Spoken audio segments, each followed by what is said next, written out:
अब कहाँ साल भर बीतता बाप रे बाबा 10 दिन बीतता कहता कि एगो अलगे कोठरी हमनी के खुल जाओ ओने अलगे दुआई का बूढ़ा बूढ़ियों से अलगे हमनी रहल जाई प्रेम से बनावल जाई अच्छा अच्छा बनावल जाई बढ़िया से खाई जाई तीनों बेको जौन मन करी तौन कइल जाई। बबुआ कहत रे अपना पत्नी से कि ना ऐसा काम ना करल जाला उ हमनी के पल्ले बा लोग पोसले बा लोग उहे जन्म दिली बाड़ी माई और उनकरा के छोड़ के हमनी अलगे बनावल जाओ अच्छा से खाइल जाओ ये अच्छा ना होई। कैसे समझाओ तरे अपना पत्नी के कौना भाव में कहत रे अरे घरबा में अगिया हो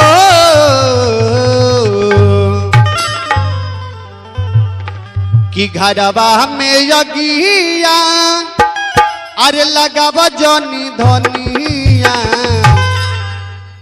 घर में आगी मत लगावा कैसने बढ़िया परिवार बा एकरा के तू बिगाड़ो मत कि घरबा में अगिया हो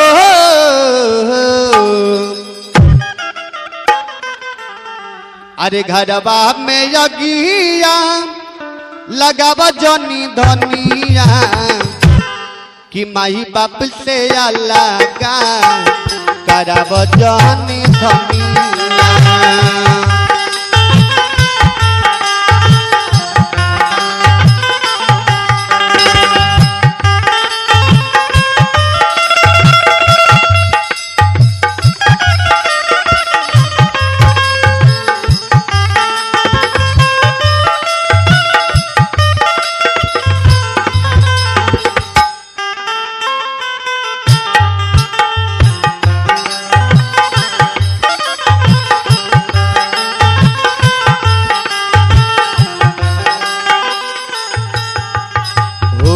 घरबा में अगिया हो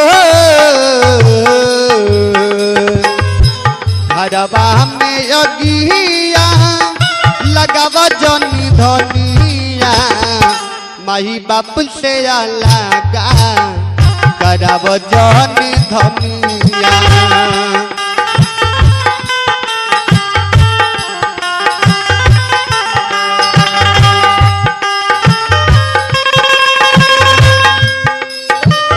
स्वर्ग से सुंदर सपनों से प्यारा है मेरा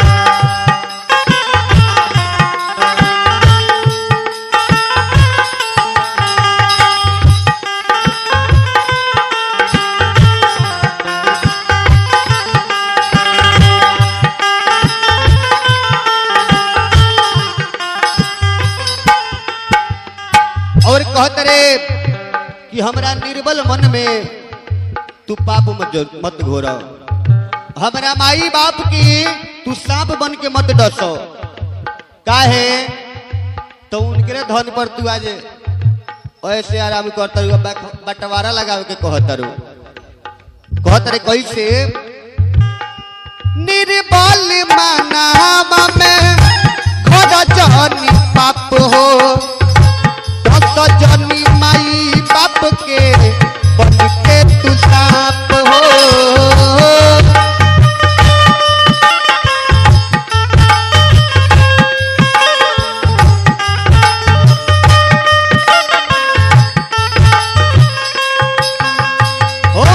निर्मल मनावा में भोरा जनी पाप हो 10 जनी माई बाप के बन के तू सांप हो।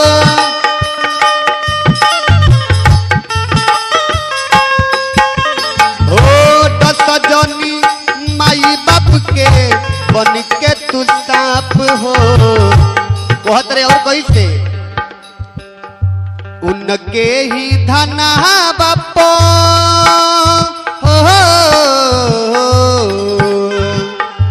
उनके ही धना बाप कटता रुचनिया माही बापू से अलगा कराव जन धनिया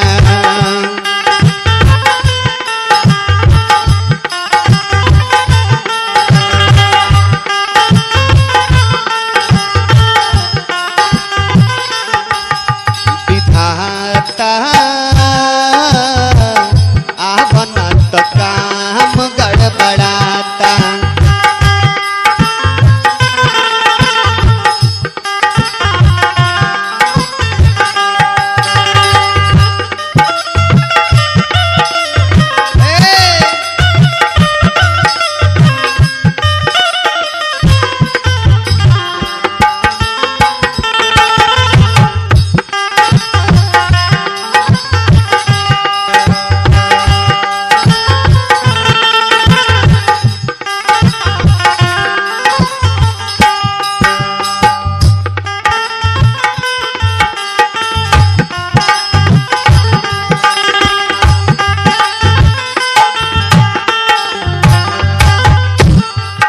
पत्नी कहतरी की सुनी हम आज से बढ़िया से बनाओ जाए बढ़िया से खाई जाए कौन प्रकार के चिंता नहीं है। पति कहतरे कि सुनो हमनी तो निमन बनाओ जाए चिकन खाई जाए लेकिन है हमारे माई बाड़ी बाबूजी बाड़े उपास से सुत गई है। हमारे बाबूजी तोहरे चलते हमरे चलते भूखे मर गई है। तनी विचार करो बात पर। कहतरे कैसे हम खाए में चिकन माई सुती जई है भूखे मर जई है बाबूजी हमारे धनिया हुके हो।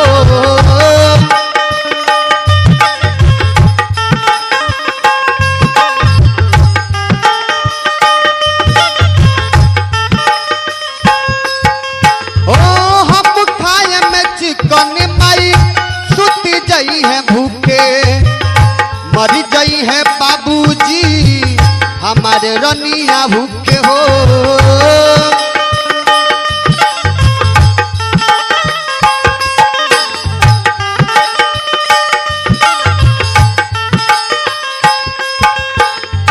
गांव के लोग अच्छा हमरा के ना कही। एगो बेटा रलक कि वो अलगा हो गइल माँ बाप से। हाँ ई तो बात बा तोरे से तो घर बिगाड़ दिले बा। तोहरे जैसन आदमी जैसन मेहरारू कोई वैसन करेगा बा। गंगा जवार हमके हो गंगा जवार हमके कहीं है निपनिया माई बापू से अलगा कराव जन धनिया।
आई भक्त शिरोमणि महेंद्र मिस्त्री जी की तरफ से 21 रुपया के दान परमात्मा के दरबार में आयल। मंच के तरफ से कोटि कोटि नमन बा। भगवान से प्रार्थना करे कि वहां के दिन दुना रात चौगुना बनल रहे। बड़ा सुंदर बात कहने की बतिये से चल जला गोली बरछी भाला। बतिये से अरे चल जला गोली बरछी भाला। बात के कमाई लोगवा पान जाके खाला। बातें के कारण भाई हो जाला बैरी हो। अब बतिये के कारण लोगवा जूता से पीटाला। यह मुंह पान खिया वाला यह मुंह लात खिया वाला। लेकिन कैसे अपना पत्नी के समझावो तरे कि तोहरे एगो बेटा बाड़े बन रहो, तोहरे एगो बेटा बाड़े, तू अपना बेटा के कैसे लाड प्यार करो तरु, लेकिन तू हमारा माई बाप की अलगा करो तरु, ये अच्छा नहीं खू करो। कहत रे कैसे, अपना बेटा के तू सीना से लगावेलू, हमारा माई बाबू के घर से भागावेलू।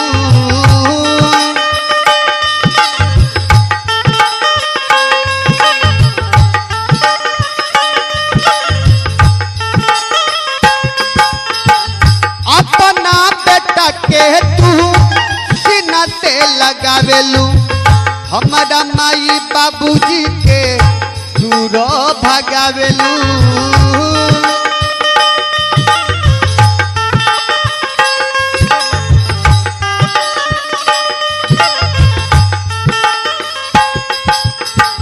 और कहत रे आज तू ऐसा करत तारू नु तो कहियो ना कहियो एक दिन पैंचा जरूर फिर जाई। तोहरो बेटा बाड़े, बेटा के शादी हो नौकी दुल्हनी आई तो तारा के साम मुड़ी के मार मारी आ वो कहीं अलगा हो जाई तब का करबू। कहत रे कैसे, अपना बेटा के तू सीना से लगावेलू। आई भक्त शिरोमणि नजाम देवा जी के तरफ से 11 रुपए की दान परमात्मा के दरबार में आई। ए मंच के तरफ से कोटि कोटि नमन बा। अब बड़ा सुंदर बात कहनी कि पीला के कितनो सजैबा उसियार ना होई जी, पीला के अरे कितनो सजैबा उसियार ना होई, दुश्मन के कितनो खियबा उ यार ना होई। जे जन्मे से बुड़बक बा अपना माई के पेट से, ओकरा के कितनो सिखैबा होशियार ना होई। आकी होई जी होई। और कहलबा कि करिया कपड़ा महावीर जी के झंडा ना होला, करिया कपड़ा महावीर जी के झंडा ना होला, पीछे केस राख लेला से कोई नाच के लवंडा ना होला। अपन अपन सोच गलत है, समझ गलत हो, लेकिन गाना कोनो गंदा ना होला। चलो ना हम अपने पर कहनी हो। कहत रे कैसे, अपना बेटा के तू सीना से लगावेलू, हमारा माई बाबू जी के घर से भागावेलू।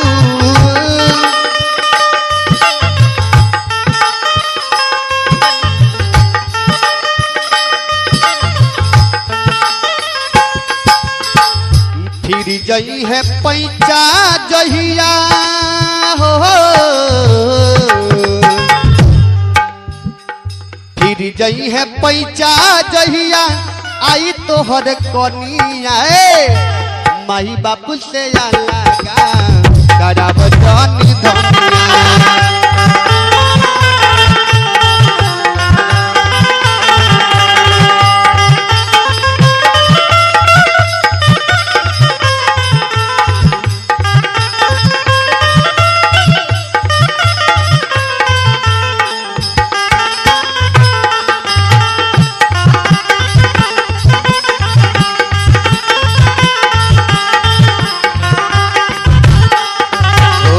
घरवा में जगिया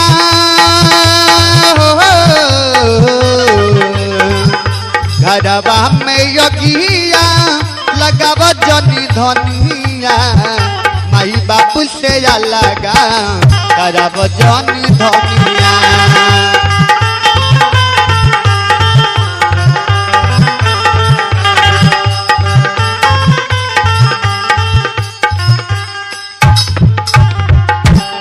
प्रेम से बोली आनंद गंध भगवान की, श्री बांके बिहारी लाल की जय जय श्री सीताराम।